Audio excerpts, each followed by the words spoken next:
आप भी पुराने उसी तरीके से भुनी हुई सेवियां बना बनाकर हमारी तरह दिल तंग आ गया, खाना ही छोड़ दी। आपने कभी इस तरीके से भुनी हुई सेवियां बनाई हैं? नहीं बनाई? बनाकर तो देखें, इस कदर जायकेदार, इस कदर लजीज है। भुनी हुई सेवियों को ऐसा तड़का लगाकर तो देखें, घर में बड़े छोटे सब आपके हाथ चूम जाएंगे। यकीन माने कि खाण दा चस आ जाता है, इस कदर जायकेदार है। तुसी बनाओगे तो इंशाल्लाह तुहाडा दिल खुश हो जाएगा। अस्सलाम वालेकुम, मैं हूँ किरण।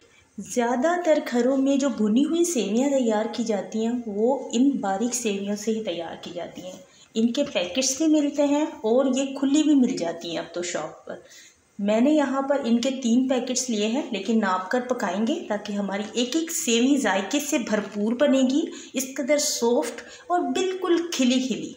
तो यहाँ पर सेवी को सबसे पहले हाथों से सेवियों को चूर लेते हैं। सारी चीज़ें इसमें नाप के हिसाब से इस्तेमाल करेंगे। घी में भुनी हुई तो आपने बहुत दफ़ा सेवियाँ खाई हैं। इस तरह से सेवियाँ जब आप बनाएंगे, वाकई में बच्चे बड़े सब इसे बहुत पसंद करेंगे। ये बहुत ही वखरे टाइप की बनती हैं। सबसे पहले आपने एक बर्तन ले लेना है जिसमें नाप करना 3 प्याला हमने ले ली हैं सेवियाँ। सेवियों को ज़्यादा आपने चूरा नहीं बनाना। 3 प्याला सेवियाँ लिए हैं, आप कप से लेंगे तो आपने हिसाब लगा लेना है। उसी कप से बाकी सारी चीज़ें नाप कर डालेंगे, जैसे घी, चीनी वगैरह बाकी की सारी चीज़ें। सबसे पहले हम एक मिक्सचर बनाएंगे सेवियों को जायकेदार बनाने के लिए। एक आपने बोल लेना है जिसमें आपने 1.5 खाने का चम्मच वनीला कस्टर्ड लेना है। इसमें आपने 2 खाने के चम्मच डालना है नारियल का बुरादा। उसमें आपने देखें, हमने उसी प्याले का इस्तेमाल करते जाना है सारी चीज़ों को नाप करने के लिए। तो आपने उसी बर्तन का हिसाब रखना है बाकी सारी चीज़ें नाप करने के लिए, जिससे आपने सेवियाँ नापनी है। 2 प्याला हमने इसमें पानी डालकर अच्छी तरह दोनों चीज़ों को हमने मिक्स कर देना है, वनीला कस्टर्ड को, और साथ में हमने इसमें नारियल का बुरादा इस्तेमाल किया है। अच्छी तरह मिक्स करके सेवियां बनाने से आधा घंटा पहले आपने ये मिक्सचर बना के रख देना है ढककर। उसके बाद हमने एक कढ़ाई ली है। अब यहाँ पर हमने सिर्फ ½ टीस्पून देसी घी लिया है, जिसमें हमने बादाम, पिस्ता और किशमिश ये 3 चीज़ें ली हैं। ड्राई मेवाजात का कोई नहीं होता, जो आपके पास हो घर पर अवेलेबल आप इस्तेमाल कर सकते हैं। जो भी आपको पसंद है आप उन्हें इस तरह से घी में थोड़ा सा रोस्ट करके निकाल लें। उसी कढ़ाई को हमने साफ़ कर दिया। सबसे पहले इसमें हमने 6 खाने के चम्मच चीनी ली है दानेदार। चीनी को कढ़ाई में फैला दिया, मीडियम आंच कर दी। पास ही आपने खड़े रहना है, छोड़ के नहीं जाना। मीडियम आंच पे इसे कुछ ही टाइम लगेगा, 1 से 1.5 मिनट का। चीनी कैरमलाइज हो जाएगी। मीडियम आंच करके चीनी को कैरमलाइज करेंगे, बहुत जल्दी हो जाती है, तो आपने इसे छोड़ कर नहीं जाना, इसके पास ही खड़े रहना है। चीनी जैसे इस तरह से कैरमलाइज हो जाएगी, पहले से पका हुआ कड़ा हुआ दूध ½ कप आपने अपने पास में रख लेना है। तो ज़्यादा बड़ा भी कप नहीं होना चाहिए, नॉर्मल साइज़ का जो घर में चाय के लिए कप इस्तेमाल किया जाता है ना, उस कप के हिसाब से हम बता रहे हैं। ½ कप या फिर 1/4 कप इसमें दूध लग जाएगा। थोड़ा थोड़ा करके आपने फ़ौरन इसमें दूध डालना है ताकि चीनी ज़्यादा कड़वी ना हो जाए। 4 खाने के चम्मच या 3 खाने के चम्मच आप इसमें मिल्क पाउडर डाल दें, और चूल्हे की आंच को बिल्कुल स्लो करके ना आपने ये मिक्स करना है दूध को और मिल्क पाउडर को, ताकि ये यहाँ पर ड्राई ना हो। हमें थोड़ा सा पतला पतला चाहिए, क्योंकि उतारेंगे ना जब इसे हम प्याले में निकाल कर रखेंगे तो ये थोड़ी देर के बाद हम देखेंगे ये गाढ़ा हो जाएगा। अभी तो देखेंगे इतना पतला है ना, थोड़ी देर बाद गाढ़ा हो जाएगा। तो चलिए उसे हमने निकाल कर रख लिया प्याले में। उसके बाद यहाँ पर एक कढ़ाई ले लिए। अब हम सेवी तैयार करेंगे। सेवी को हम तैयार करें देसी घी के साथ। आप इसे मक्खन से भी बना सकते हैं, देसी घी से भी बना सकते हैं। अगर दोनों में से कोई भी चीज़ घर पे ना हो तो परेशान होने की बात नहीं है, आप डालडा घी का भी इस्तेमाल कर सकते हैं। तकरीबन इसमें हमने ½ कप घी लिया है। आधे कप से कम लीजिएगा, ज़्यादा मत लीजिएगा। 6 चम्मच के करीब इसमें हमने जमा हुआ सा घी था तो वो इस्तेमाल किया है। सब्ज़ इलायची तकरीबन 6 से 7 दाने तोड़ कर डाल दिए हैं। साथ में हमने जो सेवियों को तोड़ कर रखा था वो इसमें डाल दी। अब सेवियों को हमने हल्की आंच पर, ज़्यादा ही हल्की आंच नहीं करनी, लेकिन इसे पास ही खड़े होकर हमने अच्छी तरह इसकी भुनाई करनी है, ताकि सारी सेवियों की अच्छी तरह से भुनाई हो जाए। हल्का सुनहरी सा कलर आ जाएगा।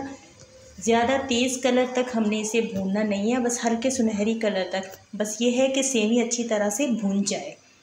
तो यहाँ पर हमने हल्की आंच पे ही इसे भूनना है, तो ही ये बेहतरीन इसकी भुनाई होगी। थोड़ा सा यहाँ पर हमें टाइम लगेगा इसकी भुनाई करते वक्त, बस इसे आपने ना पास में खड़े होकर ही भूनना है।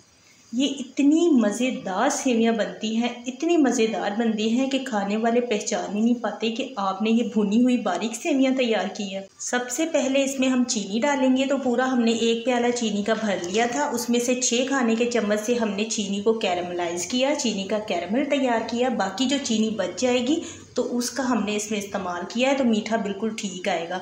3 प्याला सेवी में 1 प्याला ही चीनी, जिसमें से कैरमल भी बनेगा और जिसमें से हम इसमें भी इस्तेमाल कर रहे हैं। ठीक हो गया। तो यहाँ पर हमने जो कस्टर्ड और कोकोनट का मिक्सचर बना के रखा था ना, पानी मिक्स करके, वो हम थोड़ा थोड़ा इसमें डालेंगे। फ्लेम हमने चूल्हे की आंच को मीडियम कर लेना है ताकि हम इसकी जल्दी जल्दी से साथ साथ भुनाई कर सकें। तो जल्दी जल्दी से इसमें डालेंगे, अच्छी तरह से आपने चम्मच साथ साथ चलाते रहना है ताकि ये मिक्स होके ना अच्छी तरह से इसमें पानी ड्राई होता रहेगा। उसके बाद फिर हम इसे दम पे रखेंगे। तो सारा जो 2 प्याला पानी डालकर कस्टर्ड में हमने मिक्स करके रखा था वो सारा हमने इसमें डाल दिया है। तो बस इतनी बेहतरीन खुशबुएँ आना शुरू हो गई हैं। तो हमने यहाँ पर के लिए ऊपर से ढक दें।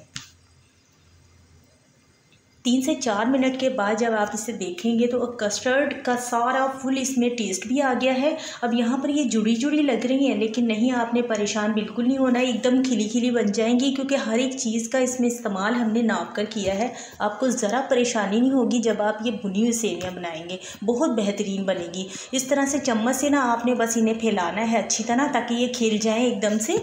उसके बाद चूल्हे को ऑफ़ कर देना है और इसे गर्मा गर्म को आपने उतार लेना है। देखें कैसी एकदम चमकदार सी और खिली खिली सी हमारी सेवियां तैयार हुई हैं, बहुत मज़ेदार सी। तो चलिए गर्मा गर्म सेवियों के साथ हम क्या करने वाले हैं, तो चलिए देखते हैं। इसे हम इस तरीके से बनाएंगे इंशाल्लाह कि खाने वाले वाकई सालों तक आपके पास इसकी तारीफ़ें करते रहेंगे। अब गर्मा गर्म सेवियों को आप पहले तो एक थाल में निकाल लें। अच्छा, ये स्टेप ज़रूरी नहीं है, आप चाहें तो उसी देगची में ना कैरामल को डालकर सेवियों में अच्छी तरह मिक्स कर सकते हैं, लेकिन हमें ना यहीं पर इसे सर्व करना था क्योंकि यहाँ पर हमने थाल में निकाल कर इसको थोड़ा सा हल्का सा सजावट भी करनी है। तो सारा जो भी कैरामल हमने तैयार किया है वो इसमें हम डाल देंगे। डालने के बाद इसे अच्छी तरह मिक्स करेंगे तो आपने परेशान बिल्कुल नहीं होना, एकदम से ड्राई भी हो जाएंगी और खिली खिली बहुत ही मज़ेदार सेवियाँ बनती हैं। इंशाल्लाह आप सब इसे बार बार बना कर खाएँगे। बस अच्छी तरह सारी सेवियों में आपने इसे मिक्स कर देना है। इस तरह से गर्मा गर्म सेवियाँ होंगी ना, जल्दी से मिक्स हो जाएगा। तो यहाँ पर देखें सारा इसमें मिक्स हो गया है। ये इस कदर जायकेदार, इस कदर खुशबुओं वाली बनती है ना, बहुत मज़ेदार बनती है।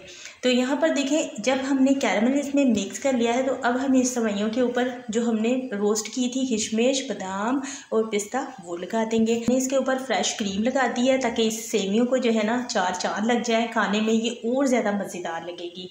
तो अगर आपके घर पर फ्रेश क्रीम हो तो लगा लीजिएगा। थोड़ा सा हमने फ्रेश ताज़ा कोकोनट लिया था, एक सूखा खोपरा होता है, एक बिल्कुल फ्रेश ताज़ा होता है। तो आपके पास जो हो तो आपने वही इस तरह से क्रश करके डाल देना है।